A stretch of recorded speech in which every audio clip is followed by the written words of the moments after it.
You can't keep 9 and break 1. The law wasn't a pick-and-choose list.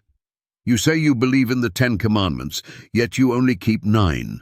You preach against idols, you condemn murder, you uphold honesty and honor, and you say God's law is the standard of morality. But when it comes to the 4th commandment, suddenly everything changes. Suddenly you say it's irrelevant.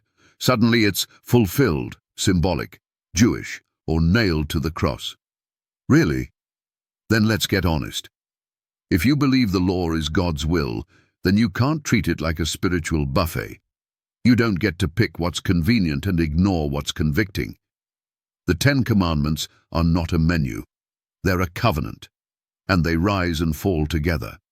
James chapter 2:10 shatters the lie.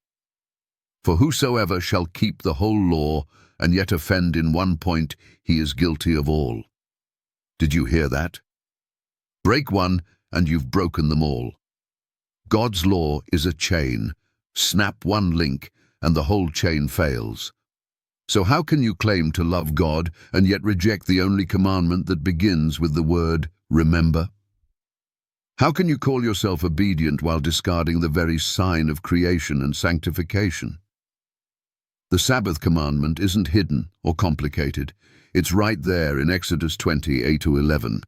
It takes up more space than any other commandment. It is crystal clear. The 7th day is the Sabbath of the Lord thy God. In it thou shalt not do any work. God didn't stutter.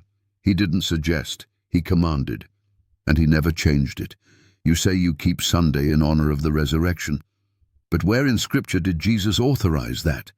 Where did he say to abandon his holy day for another? He didn't. He rose on Sunday, yes, but he never called it holy. He never called it the Sabbath. Man did, Rome did, tradition did, but not God. And yet you say you love him. Jesus said, "If ye love me, keep my commandments." Not 9, not most, all. You accuse Sabbath keepers of legalism. But tell me, was it legalism when Jesus kept the Sabbath? Was it legalism when the apostles honored it? Was it legalism when God wrote it with his own finger in stone? You cling to 9 commandments because they fit your comfort zone. You teach them in your churches. You carve them on courthouse walls. You defend them in courtrooms. But when it comes to the 4th, you treat it like a disposable relic. Would you apply that logic to any other commandment? Would you say, we can lie now because we're under grace? Or, adultery's okay, Jesus fulfilled the law? No, you would never dare. So why is the Sabbath the only one you trample underfoot? The answer is simple. It's the command that costs you something. It demands time. It requires trust. It cuts against the grain of a busy, profit-driven world. And so, rather than submit, you redefine, twist, and discard it.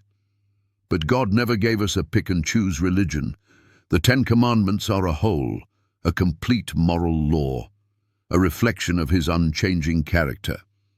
Malachi 3:6 says, "I am the Lord, I change not."